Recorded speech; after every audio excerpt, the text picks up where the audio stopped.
근데 원장님 저는 이렇게 살짝 웃어도 얼굴이 좀 빵떡처럼 보이거든요. 그럴 때는 이유가 있죠. 환자분들이 뭐 예전에 하셨다든지 좀 타이트하게 이제 조직들끼리 좀 붙어 있어야 되는데 이 간극이 좀 있을 때는 좀 둥글둥글 좀 통통하게 나온다 라고 하시는 분들이 많으셔서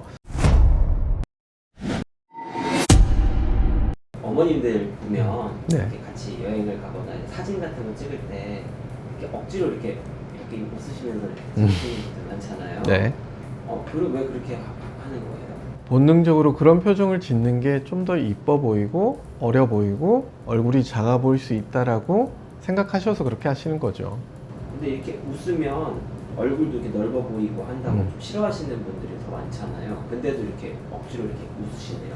그래서 그 웃음의 형태를 보게 되면 기본적으로 앞쪽 광대가 살짝 앞쪽으로 나오고 그래서 얼굴을 입체적으로 만들게 돼서 우리가 흔히 얘기하는 애플존이 좀 더 이제 강조돼 보일 수 있는 그런 표정을 짓게 되시더라고요. 그래서 본능적으로 이 형태가 되는 게 훨씬 더 얼굴이 입체적으로 되고 작아 보일 수 있겠구나 라고 생각해서 그 표정을 지으시는 거고, 우리 PD님이 말씀하신 웃었을 때 얼굴이 커지지 않을까요는 정말 파한대소라고 하죠. 그냥 정말 활짝 웃을 때는 상대적으로 좀 더 얼굴이 커 보일 수도 있겠죠. 말씀하신 것처럼 웃는 얼굴이 예뻐 보인다 뭐 이런 걸 아는 거잖아요. 본인이. 그렇죠. 네. 그걸 그렇게 느껴지는 의학적인 이유 같은 게 따로 있나요? 의학적인 이유는 딱 한 가지죠. 얼굴이 입체적으로 된다. 그래서 애플존이 강조돼 보이고 얼굴에 커브가 만들어지게 되면 어디는 텐션이 있어 보이고 어디는 텐션이 떨어져 보이게 되면서 훨씬 더 작은 얼굴 그리고 어려 보이는 얼굴로 보일 수 있다라고 말씀드릴 수 있겠습니다. 근데 원장님 저는 이렇게 살짝 웃어도 얼굴이 좀 빵떡처럼 보이거든요. 저랑 그리고 상담 때도 저랑 똑같은 고민하시는 고객님들이 되게 많아요. 뭐 보통 그럴 때는 이유가 있죠.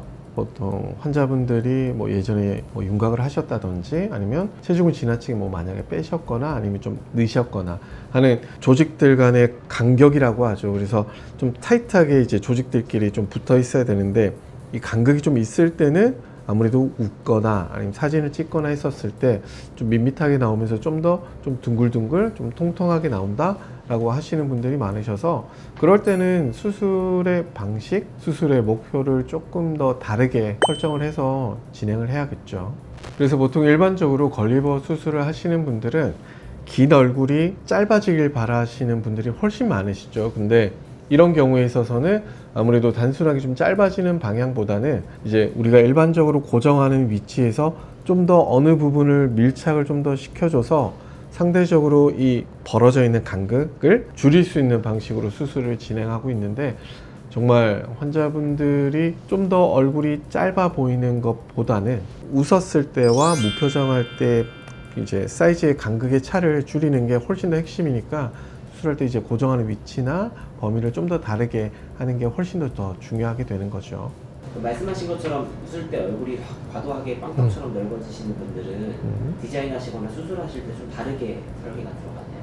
아무래도 그렇죠. 고정하는 위치도 조금씩은 달라지고 그다음 방향도 조금씩 달라지니까. 그래서 보통 그럴 때는 제가 상담할 때도 그렇고 웃어보세요 한 다음에 제가 고정하는 그 포인트들을 잡은 다음에 무표정하게 다시 만들어서 다시 웃어보세요. 이제 그런 걸 반복을 하죠. 그래서 어때요? 사이즈가 변하는 게 확연하게 좀 적게 느껴지세요? 라고 했었을 때 네라고 하는 포인트들이 있거든요. 이제 그 포인트들을 잘 기록해 뒀다가 디자인할 때도 누웠을 때, 그 다음에 앉았을 때, 웃었을 때 이런 것들을 모두 섞어서 이제 디자인을 해야 되기 때문에 어떻게 보면은 수술하기 전에 디자인부터 수술하는 중간 과정까지 매우 달라지는 부분들이 많죠.